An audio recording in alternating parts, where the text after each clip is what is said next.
এখন আমার হাতে ক্ষমতা আসে নাই, তাই আমি যেই রকম লুট করতে শুরু করে দিয়েছি, তোমার চাইতে হাজার হাজার গুণ ক্ষমতাওয়ালা ফেরাউন নমরুদ ছিল, যাদেরকে এক জুতার বাড়ি দিয়ে আল্লাহ তাআলা সিংহাসন থেকে নামিয়ে দিয়েছে। সেই আল্লাহ আছে না নাই? কথা বলেন, আছে না নাই? জুলুম করার ব্যাপারে একটু সাবধান হয়ে জুলুম করেন। বড় আশ্চর্য হয়ে যায়, দীর্ঘদিন আপনারা মজলুম ছিলেন, কিন্তু এখন জুলুমবাজ হয়ে যাচ্ছেন, জালিম হচ্ছেন। মজলুম থাকা অবস্থায় জালিম হওয়াটা ঠিক নয়। আপনাকে সেই সময়টা স্মরণ করতে হবে। যদি না করেন তাহলে পরিণতি সেম বহন করতে হবে। গত কয়েকদিনের ঘটনা আপনারা দেখেছেন, ইতিপূর্বে আমরা শুনেছি যে সরকারি বাস খাচ্ছে, সরকারি রড খাচ্ছে, ব্রিজ খাইতেছে। এখন দেখি প্রকৃতির সৌন্দর্যরা লুটে পুটে খাওয়া শুরু করে দিচ্ছে, ঠিক কিনা? দেখেন না আপনারা, সিলেটের ভোলাগঞ্জের সব পাথরগুলো খায় খায় ফেলছে। হ্যাঁ, সাদা পাথর, এগুলো কি সরকারি সম্পদ না? দেশের সম্পদ। দেশের সম্পদ যেগুলো, এটা আমার আপনার সকলেরই এর হক আছে। আছে না নাই? কথা বলেন, আছে না নাই? আছে। তাহলে যারা লুট করে খাচ্ছে, লুটে খাচ্ছে, এই দেশের প্রত্যেকটা ইঞ্চি, প্রত্যেকটা জায়গা, প্রত্যেকটা ইট বালু যেটা সরকারি, এটা প্রত্যেকটা হচ্ছে আপনার কাছে আমানত। এই আমানতের খেয়ানত করবেন, হাসরের ময়দানে ঈমান হারা হয়ে আল্লাহর সামনে দাঁড়াতে হবে আপনাকে। আপনি কি ভাবছেন যে এগুলো নিলাম এর কোনো হদিস থাকবে না? হাজার হাজার কোটি টাকার সম্পদ লুট করে নিচ্ছে। প্রাকৃতিক সৌন্দর্য যেখানে হাজার হাজার পর্যটক যায়, সরকারি খাতে একটা সেখানে কি হচ্ছে, মোটা অঙ্কের একটা সরকারি কোষা করে সেখান থেকে সম্পদ আসছে। সেটা নষ্ট করার অধিকার আপনার নেই, সরকার আপনাকে দেয়নি। কিন্তু আপনারা সরকারের জানি নেই, না যে আগে লুট করা শুরু করে দিচ্ছে। ভয়ঙ্কর কাণ্ড। এরপরে তাদেরই পক্ষের এক বড় ধরনের লোক, আমি নাম না বলি, ইতিপূর্বে তাকে আমরা খুব বাহবা দিয়েছি। গত 16 বছর খুব বাহবা দিয়েছি। উনি কোরআন হাদিস দিয়ে কথা বলতেন সংসদে, আমরা তার কথা শুনে মুগ্ধ হতাম। কিন্তু কেমন জানি হঠাৎ করে তিনি পোল্টি মারা শুরু করে দিলেন। ইনি আবার বলতেছে যে প্রকৃতিগতভাবে যে জিনিসগুলো আসছে, এগুলো যদি আমরা সেখান থেকে হরণ না করি তাহলে দেখা যায় যে আল্লাহ তাআলা দেওয়া বন্ধ করে দেবে। ব্যাখ্যা দেখছেন ওনার? ব্যাখ্যা দেখছেন? চমৎকার ব্যাখ্যা না? এই যে আপনি দেশের যে সম্পদগুলো লুট করেছেন, এটা হচ্ছে আপনার কাছে আমানত।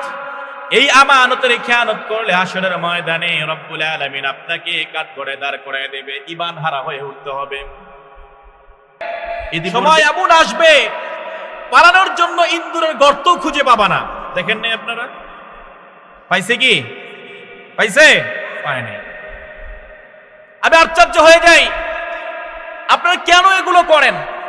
দেখলেন পরিণতি সামনে কি অবস্থা হয়েছে, আপনি কেন বারবার জুলুমের দিকে যান? বান্দার হকগুলো নষ্ট করতেছেন কেন?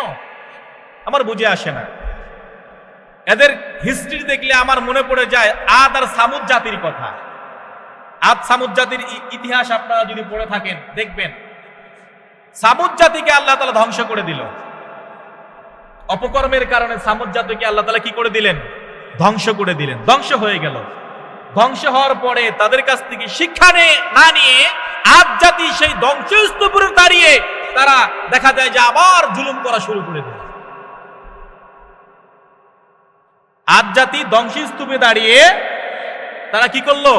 আবার জুলুম করা শুরু করে দিল। যেই জাতি আল্লাহর আযাব, যাদেরকে পাকড়াও করলো, এত বড় আযাব তাদের সামনে, সেটা দেখেও তারা কি করলো? সেই একই জায়গায় আবার সেই জুলুম শুরু করে দিল। আল্লাহ তাদেরকে ধ্বংস করে দিলেন। সে আল্লাহ আছে না নাই? কথা বলেন, আছে না নাই?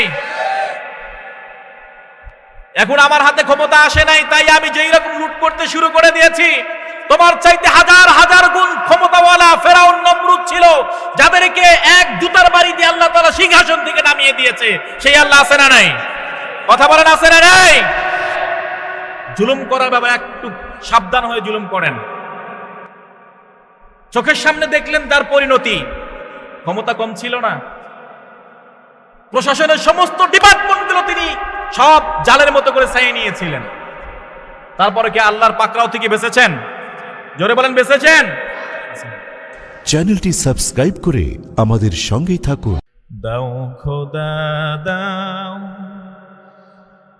আবার আমায় ওমর দারাজ দিল। দাও খোদা দাও আবার আমায় ওমর দারাজ দিল। দাও আলীর মতো বীর সেনানী, আলীর মতো বীর সেনানী, জাগাতে নিখিল। দাও খোদা দাও আমায় আবার ওমর দারাজ দিল। দাও খোদা দাও আমায় আবার ওমর দারাজ দিল। হামজাকে দাও ঘরে ঘরে জীবন দিতে অকাতরে। হামজাকে দাও ঘরে ঘরে জীবন দিতে অকাতরে। আবার কাবা ভাঙতে এলে, আবার কাবা ভাঙতে এলে পাঠাওয়া বাবিল। দাও খোদা দাও আমায় আবার ওমর দারাজ দিল। দাও আলীর মতো বীর সেনানী, আলীর মতো বীর সেনানী, জাগাতে নিখিল। দাও খোদা দাও আমায় আবার ওমর দারাজ দিল। দাও খোদা দাও আমায় আবার ওমর দারাজ দিল। আলহামদুলিল্লাহ, দুটি গুরুত্বপূর্ণ বিষয় নিয়ে কথা বলবো। একটি হচ্ছে হকুল্লাহ, আর একটি হচ্ছে হকুল ইবাদ। হকুল্লাহর এটার বিশাল একটা পার্ট রয়েছে, হকুল ইবাদতের একটা পার্ট রয়েছে। তো হকুল ইবাদত এটা নিয়ে আজকে আমরা আলোচনা করব না, অন্য একদিন যদি সুযোগ হয় ইনশাল্লাহ করব। তবে আজকে আলোচনা করব হকুল ইবাদ, বান্দার হক। হক এটা হচ্ছে আরবি শব্দ, এর অর্থ হচ্ছে অধিকার। এর অর্থ কি? অধিকার। ইবাদ, আব্দুন থেকে ইবাদ, বান্দার অধিকার। এই বান্দার অধিকার খুবই গুরুত্বপূর্ণ একটা পাঠ মানব জীবনে। আমরা হককে দুই প্রকারে বিভক্ত করা হয়েছে, একটা হচ্ছে হকুল্লাহ, একটা হচ্ছে হকুল ইবাদ। একটা হচ্ছে হকুল্লাহ যেটা আল্লাহর হক, আর একটা হচ্ছে হকুল ইবাদ যেটা বান্দার হক। আল্লাহর হক কোনগুলো? এই যে আমরা মসজিদে এসেছি, মসজিদে এসেছি কি করার জন্য বলেন তো দেখি? সালাত আদায়ের জন্য, জুমার নামাজ আদায়ের জন্য। এটা কার হক? আরো জেনে বলেন কার হক? রমজান মাসে 30টি রোজা রাখি, কার নির্দেশে? আল্লাহর নির্দেশে। সেটা কার হক? আমরা জাকাত দেই, আল্লাহ নির্দেশ দিয়েছেন, এটা ফরজ। এটা কার হক? আল্লাহর হক। রমজান মাসে রোজা রাখি, জাকাত দেই, হজ করি, অর্থাৎ ইবাদতমূলক যে কাজগুলো করি, এটা হচ্ছে আল্লাহর হক। আর বান্দার হক কোনগুলো? বান্দার হকগুলো হচ্ছে আমরা মানুষ পৃথিবীতে একাকীভাবে বসবাস করতে পারি না, সমাজবদ্ধ হয়ে আমাদের বসবাস করতে হয়। সমাজবদ্ধগতভাবে আমরা মানুষের সাথে সম্পর্ক তৈরি হয়ে যায়। কেমন সম্পর্ক? কারোর সাথে ভাইয়ের সম্পর্ক, কারোর সাথে দেখা যায় যে বন্ধুর সম্পর্ক, কারোর সাথে দেখা যায় আত্মীয়তার সম্পর্ক, এরকম সম্পর্ক তৈরি হয়ে যায়। এই সম্পর্কর খাতিরে যতগুলো মানুষ আছে, এই মানুষকে কোনোভাবে কথার মাধ্যমে, কাজের মাধ্যমে, মিথ্যা বলার মাধ্যমে, সম্পদ হরণ করার মাধ্যমে যদি আপনি এক চুল পরিমাণ কষ্ট দিয়ে থাকেন, এটাই হচ্ছে বান্দার হক নষ্ট করা। এটা কি বলে? বান্দার হক নষ্ট করা। হকুল ইবাদ আর হকুল্লাহ কোনটাকে আমরা অগ্রাধিকার দেব? হকুল ইবাদ এবং হকুল্লাহ কোনটাকে আমরা অগ্রাধিকার দেব? নিশ্চয়ই আল্লাহ তাআলার হক, এটার গুরুত্ব বেশি। আল্লাহ তাআলার হক কি? গুরুত্ব বেশি। আমার কথা বুঝতেছেন না? বোঝা যায়? গুরুত্বর দিক দিয়ে কোনটা বেশি? আল্লাহর হক। আর বান্দার হক জটিল বেশি। বান্দার হক কি? জটিল বেশি। আল্লাহর হক গুরুত্ব বেশি, বান্দার হক জটিল বেশি। আপনাকে আরো ক্লিয়ারলি যদি বোঝাতে চাই, যে আল্লাহ তাআলার হকগুলো যেগুলো আছে, এগুলো যদি সারা জীবন আপনি না করেন, সারা জীবন করলেন না, কিন্তু আপনার ঈমান আছে আল্লাহর প্রতি, রব যে একজন এটা বিশ্বাস করেন, হায়াত মউতের মালিক তিনি এটাও বিশ্বাস করেন, তার সাথে কাউকে আপনি শিরিক করেন নাই, শরিক করেননি, আল্লাহ তাআলা চাইলে, ইচ্ছে করলে আপনি যদি মাপ চান, আল্লাহ তাআলা চাইলে আপনাকে ক্ষমা করে দেবেন। কিন্তু বান্দার হক যদি আপনি নষ্ট করে থাকেন, তাহলে এই ক্ষেত্রে আল্লাহ তাআলা সম্পূর্ণ নীরব থাকবেন। আল্লাহ কি থাকবেন? সম্পূর্ণ নীরব থাকবেন। এখানে আমার কোনো কথা নাই। যার হক নষ্ট করেছে তার কাছে আগে যাও। আর একটু ক্লিয়ারলি আপনাদেরকে বললে আপনারা আরো ভালোভাবে বুঝবেন, যেটা আমি বোঝাচ্ছি। ধরেন বিশ্বের ভিতরে এখন পরাশক্তি কারা? বিশ্বের পরাশক্তি কারা? এই আমেরিকার ভিসা পাওয়া কি খুব সহজ? হ্যাঁ, বাঙালিদের জন্য সহজ না কঠিন? এখন আপনি আমেরিকা যেতে চাইলেন, যায় আপনি আমেরিকার এম্বাসিতে গিয়ে আবেদন করলেন, ভিসার আবেদন করলেন, কিন্তু আবেদন করার পরেও আপনার কোনো রেসপন্স আসলো না। আপনার কাগজপাতি সবকিছু ওকে, সবকিছু করে নিয়ে গেছেন, কিন্তু আবেদন করছেন বারবার, টাকা পয়সার কোনো ঝামেলা নেই, কিন্তু ভিসা পাচ্ছেন না, আবেদন করে আছেন, পেলেন না। একটা পর্যায়ে দেখা গেল 10 বছর পরে এসে আপনার সে আবেদনের সাড়া তারা দিয়েছে। কয় বছর পর? 10 বছর পর আবেদনের সাড়া তারা দিয়েছে। 10 বছর আপনার গ্রিন কার্ড চলে এসেছে, অর্থাৎ গ্রিন সিগন্যাল চলে এসেছে। আপনার ভিসা আবেদন করেছেন, তারা অ্যাকসেপ্ট করেছে। এখন আপনি খুশিতে আত্মহারা, যে না এমন চলে যাব আমি, এই বাংলাদেশ, এই দেশে থাকতে মন চাচ্ছে না, এত জঞ্জাল, এত দুর্নীতি, এত চিন্তা, এত ধর্ষণ, যেদিকেই যাই সেদিকেই চাঁদাবাজি, যেদিকে যাচ্ছে সেদিকেই শুধু হয়রানি, আমি এই দেশেই থাকবো না, বিশ্বের অন্য দেশ আমেরিকা দিয়ে থাকবো। সব প্রস্তুত করে কাগজপাতি সবকিছু ওকে করে নিয়ে আপনি চলে গেলেন। ভিসা ওকে, কাগজপাতি ওকে, টাকা পয়সা ওকে, আপনি ব্লাড টেস্ট করলেন, সবকিছু ওকে, ডেট পড়ে গেল। নির্ধারিত সময় আপনি এয়ারপোর্টে চলে গেলেন। এয়ারপোর্টে যাওয়ার পরে ইমিগ্রেশনে ঢুকে পড়লেন। ঢোকার পরে ইমিগ্রেশনে যখন আপনার কাগজপাতিগুলো চেক দেওয়া হলো, সব কিছু ওকে আছে, আপনার কাগজপাতিতে কোনো প্রবলেম নেই, কোনো কিছুই নেই, একদম সবকিছু ওকে। কিন্তু ইমিগ্রেশন থেকে একটু জানিয়ে দেওয়া হলো, স্যার আপনার এভরিথিং ইজ ওকে, তবে একটু ঝামেলা আছে। বলে কি? আপনার নামে একটা মামলা আছে, এই মামলাটা যদি আপনি জামিন নিতে না পারেন, তাহলে আমরা আপনাকে নিতে পারছি না। কি আছে বলেন তো দেখি? মামলা আছে। তখন কি করতে হবে? আপনাকে ফিরে আসতে হবে, এসে মামলাটাকে ডিসমিস করতে হবে, তারপরে সে আপনার আবার গ্রিন কার্ড পেলেও পেতে পারেন, নাও পেলে নাও পেতে পারেন। অনুরূপভাবে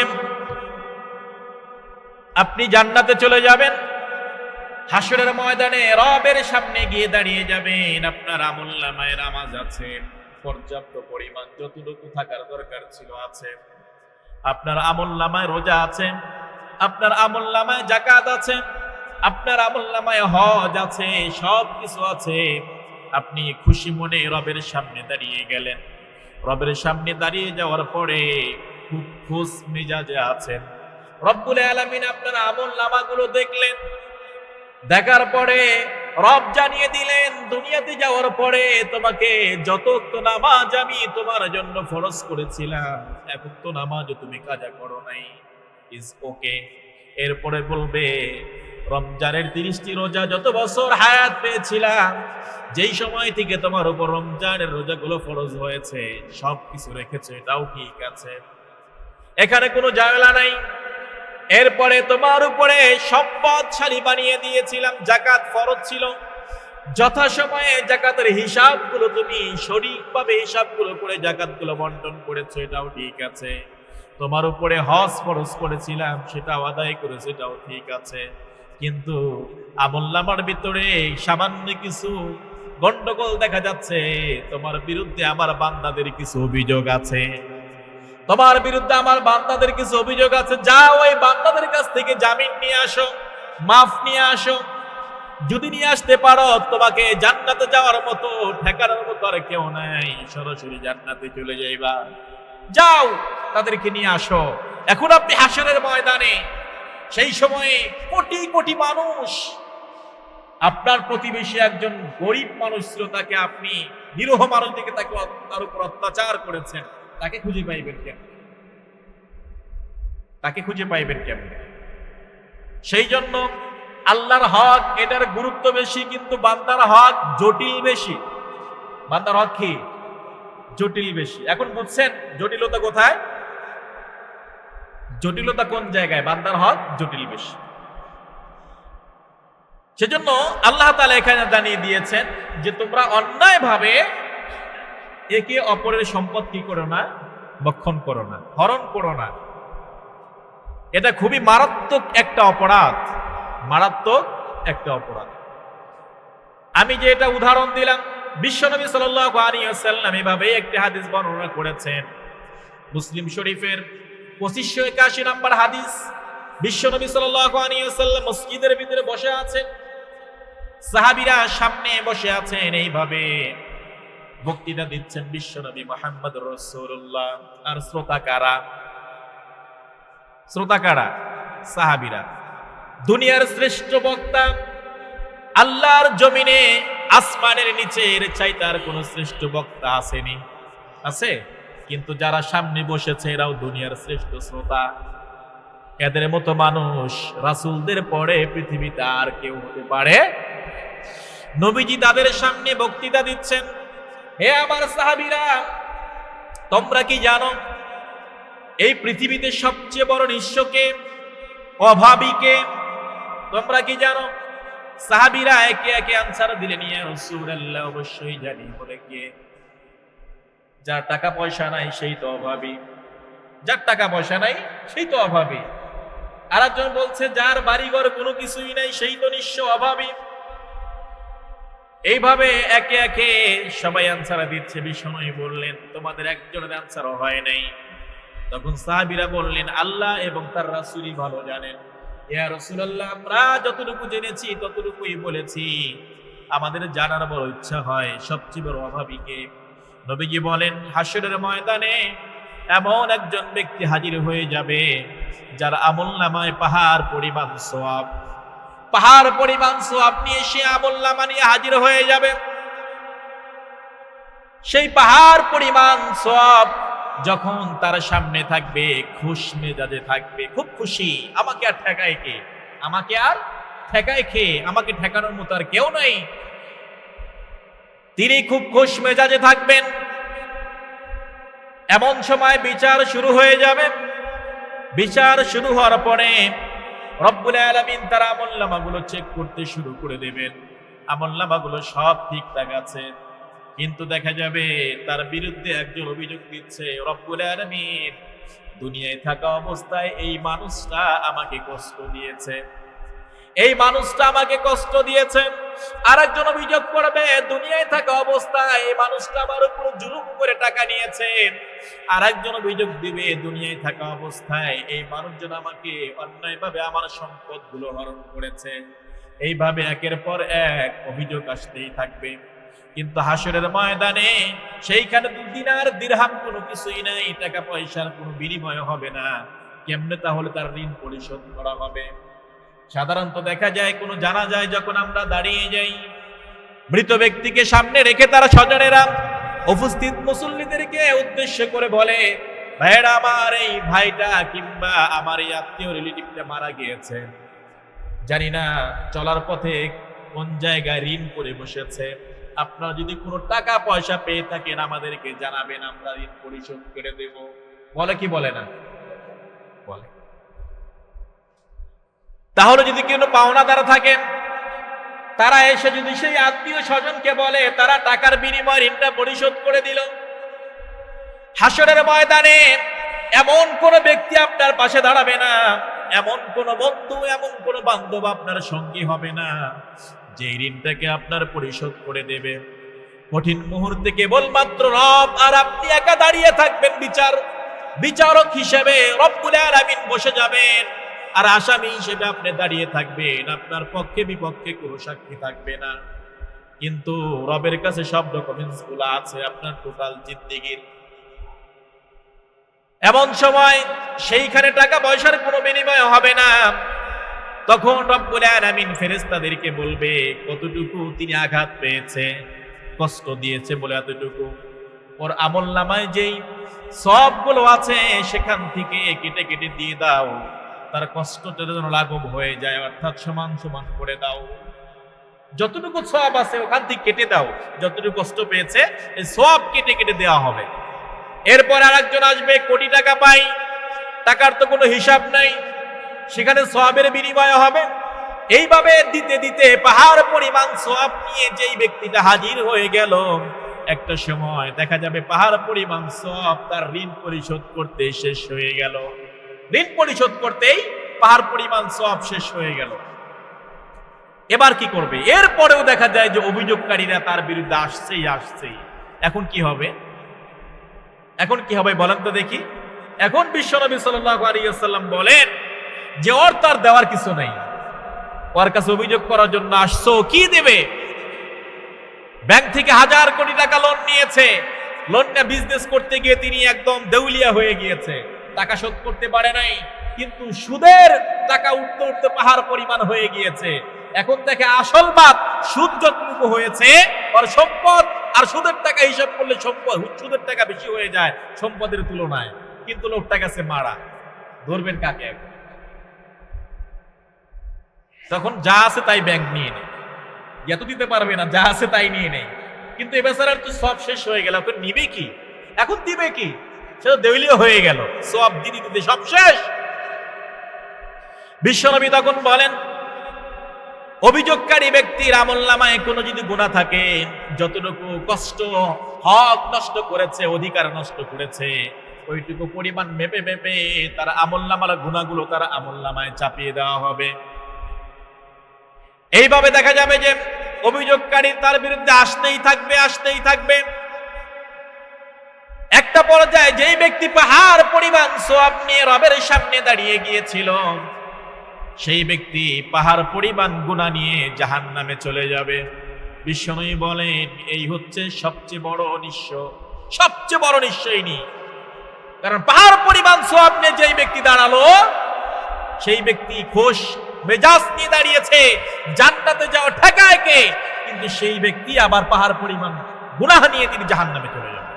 নাউজুবিল্লাহ পড়ি। সেই জন্য এই হকের বিষয়টা হচ্ছে খুবই সেনসিটিভ একটা বিষয়, খুবই গুরুত্বপূর্ণ বিষয়। বান্দার হক এটা বড় জটিল বিষয়।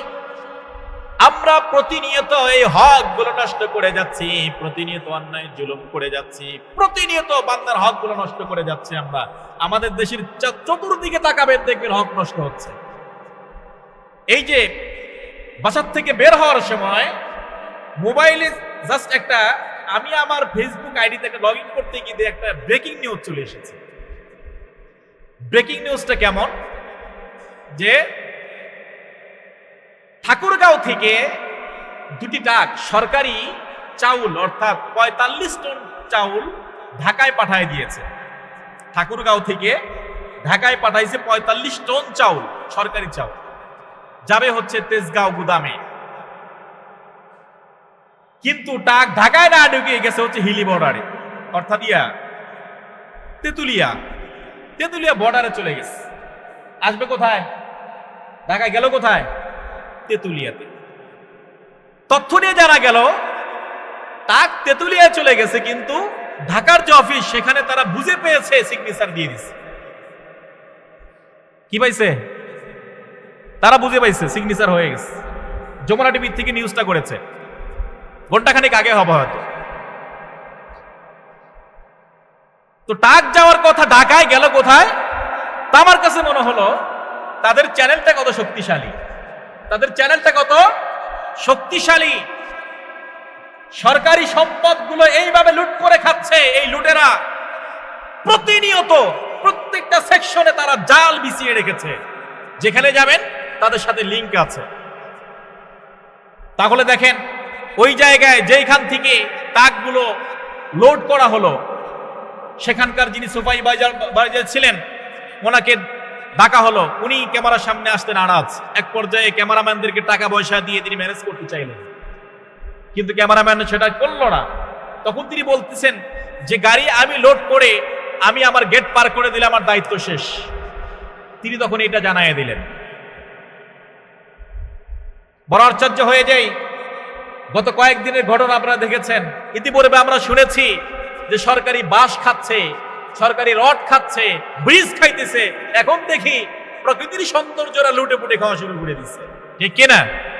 দেখেন না আপনারা সিলেটের ভোলাগঞ্জের সব পাথরগুলো খায় ফেলছে। হ্যাঁ, সাদা পাথর, এগুলো কি সরকারি সম্পদ না? দেশের সম্পদ, দেশের সম্পদ যেগুলো, এটা আমার আপনার সকলেরই এর হক আছে। আছে না নাই? কথা বলেন, আছে না নাই? আছে।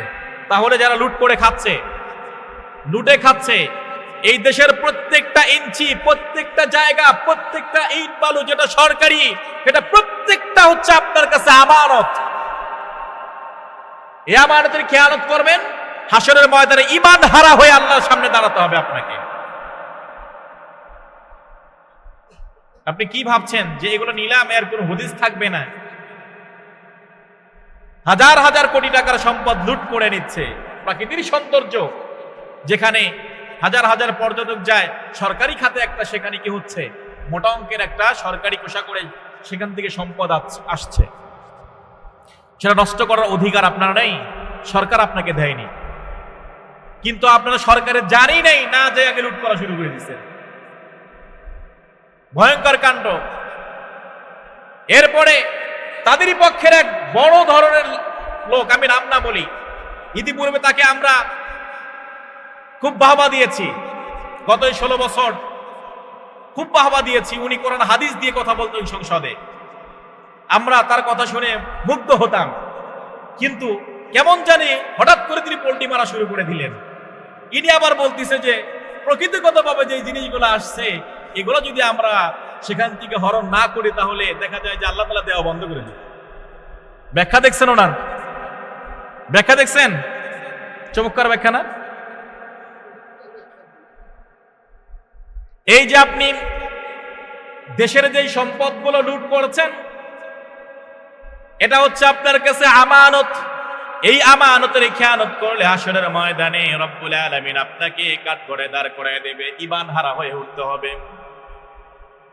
ইতিপূর্বে আমি একটি হাদিস শোনালাম, এই যে হকগুলো আপনি নষ্ট করেছেন প্রতিনিয়ত, এখানে শেষ নয়, শুধু দেশের সম্পদ নয়, ব্যবসা বাণিজ্য করতে গিয়ে হাজার হাজার মানুষ এদের সম্মুখীন হয়ে যাচ্ছে, এখন তাদের সামনাসামনি হয়ে যাচ্ছে, মুখোমুখি হচ্ছে। প্রতিনিয়ত ব্যবসায়িক প্রতিষ্ঠানে গিয়ে তারা হাঙ্গামা চালাচ্ছে। আপনি মানুষদেরকে কষ্ট করে যে টাকাটা নিচ্ছেন, কষ্ট দিয়ে যে টাকাটা নিচ্ছেন, বলছেন আমি চালাক মানুষ, ক্ষমতাবান, হয়তো আমি জিতে গেলাম, কিন্তু আপনি জেতেন নাই, যার কাছ থেকে নিয়েছেন সেই জিতে আছে, সে তো মাজলুম।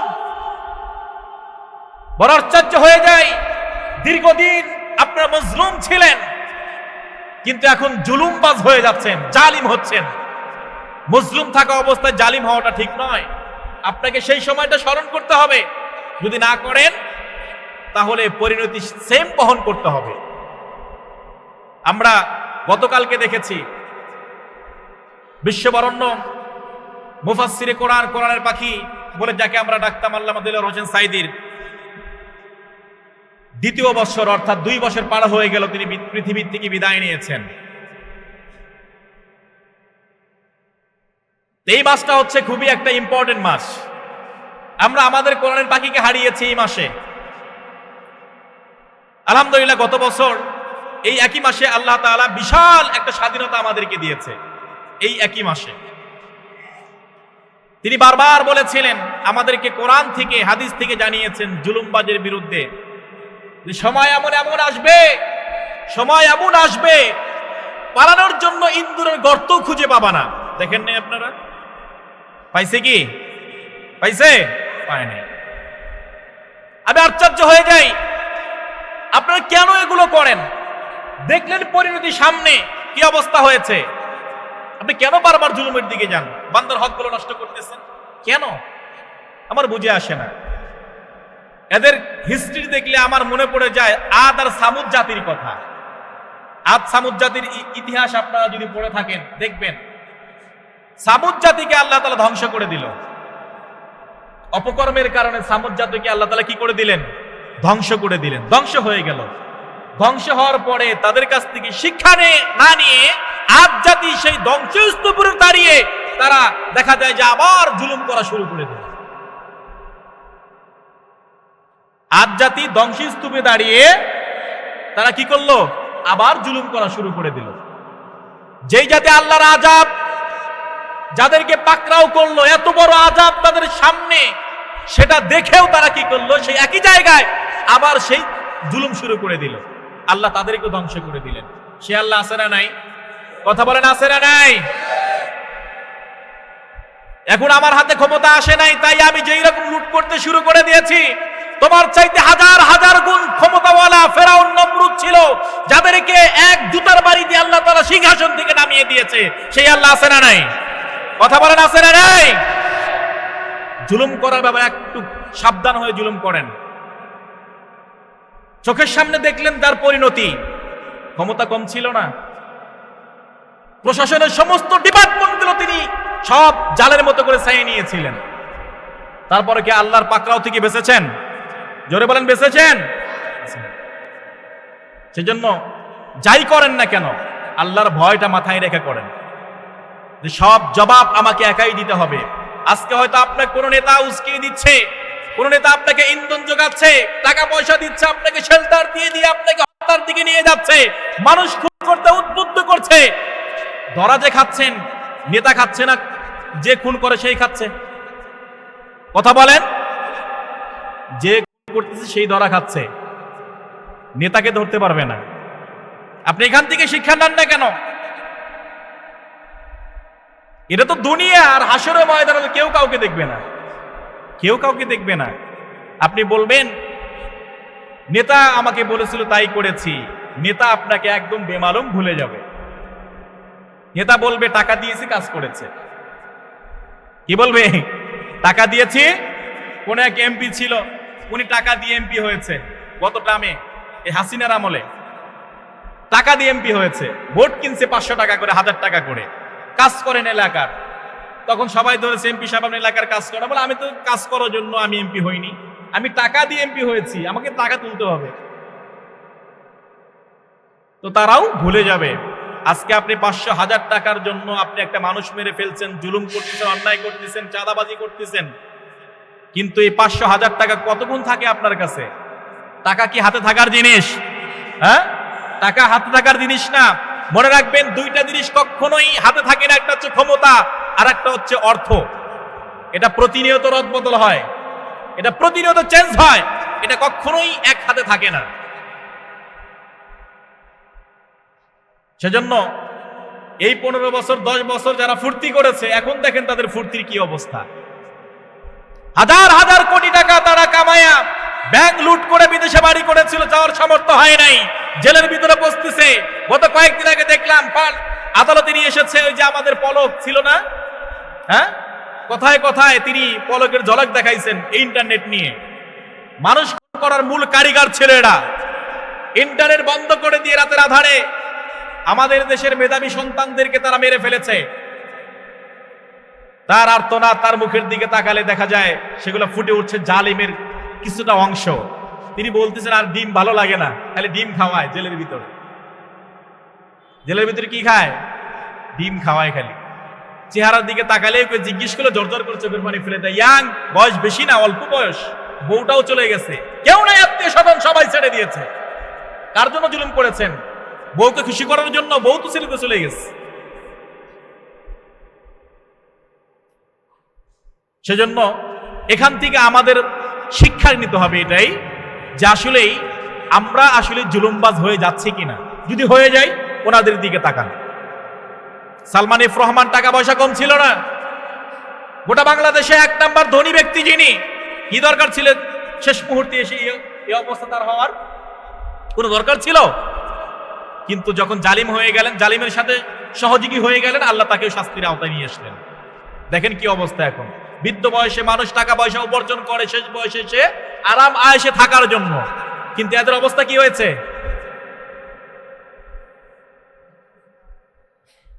হকুল ইবাদ, আমি বলছি এটা খুব জটিল। হাসরের ময়দানে এই যে আপনি দেশের সম্পদগুলো লুট করতেছেন, এই যে সম্পদগুলো, এখানে আমার হক আছে, এই ভাইয়ের হক আছে, প্রত্যেকটা নাগরিকের হক আছে। আপনি হাসরের ময়দানে একজনের কাছ থেকে ক্ষমা চাওয়া বড় কঠিন হয়ে যাবে, সেখানে এতগুলো মানুষ আপনি পাবেন কোথায়? আমি যদি ক্ষমা না করি, আমার ট্যাক্সের টাকায় এই সরকারি বাসভবনগুলো হচ্ছে, আমার ট্যাক্সের টাকায় সরকারের সমস্ত প্রশাসন চলছে, এখান থেকে যদি টাকা দুর্নীতি হয়, হক নষ্ট হয়ে যায়, আমি তো এটা ছেড়ে দেব না। তখন আপনি এতগুলো মানুষের কাছে ক্ষমা নেবেন কেমনি? একটাবার এই চিন্তাটুকু করেন, তারপর অপরাধ করেন। সেজন্য আসুন রব্বুল আলামিন যেটা বলেছেন, ওয়ালা তাকুলু আমওয়ালাকুম বাইনাকুম বিল বাতিল, অন্যায়ভাবে তোমরা কোনো সম্পদ হরণ করো না, ভক্ষণ করো না, খেও না। কিংবা এমন সালসা তৈরি করো না, শাসকের কাছে গিয়ে বলো না যে এটা পাস করেন, সেখানে আমার একটা অংশ আছে। আল্লাহ তাআলা জানিয়ে দিয়েছেন আমাদের অসংখ্য এইরকম ডিপার্টমেন্ট আছে, যে ডিপার্টমেন্টগুলো দেখা যায় যে 1 কোটি টাকা বাজেট হলে সেখানে মাত্র 10-12 লাখ টাকার কাজ হয়, বাদ বাকি সব তার পকেটে চলে যায়। এই যে শাসকের কাছে গিয়ে তারা কি করে? এগুলো পাস করায় নিয়ে আসে নিজের অংশটা রাখার জন্য। আল্লাহ স্পষ্ট করে বলে দিয়েছে, ওয়াতাদলু বিহা ইলাল হুকাম লিতাকুলু ফারিকাম মিন আমওয়ালিন নাস। এই আয়াতের শেষের অংশে এসেছে, তোমরা শাসকের কাছে গিয়ে এরকম কোনো কিছু পেশ করো না যেটা তোমার অংশ সেখানে থাকে। আমরা কিন্তু সেটা প্রতিনিয়ত দেখছি।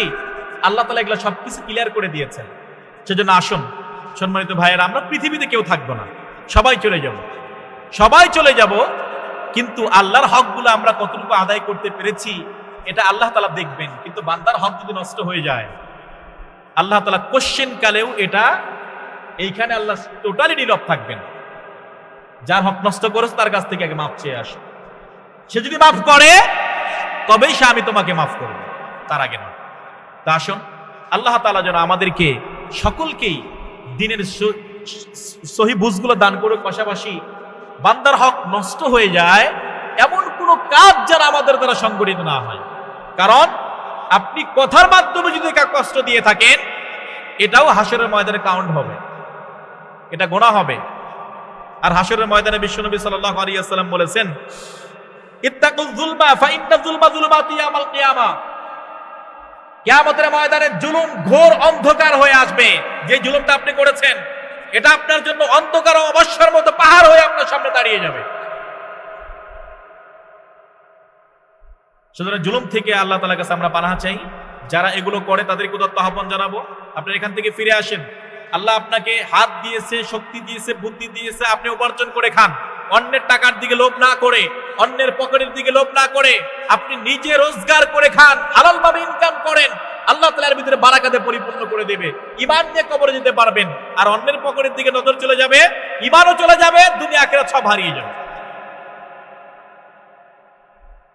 সকলকে এই দিনের এই বিষয়গুলো জানার জন্য উদাত্ত আহ্বান রাখছি। সামনে আমাদের এই দেশটা একদম অরাজকতায় পরিপূর্ণ হয়ে গেছে। প্রত্যেকটা ডিপার্টমেন্টে এখন এই দুর্নীতি, এই বান্দার হকগুলো নষ্ট করার মতো সব কাজগুলোই হচ্ছে। এগুলোর থেকে আল্লাহ তাআলা আমাদেরকে হেফাজত করে আমরা সকলে পড়ি আমিন। যারা সুন্নাত পড়ি নাই কাবল জমা পড়ি।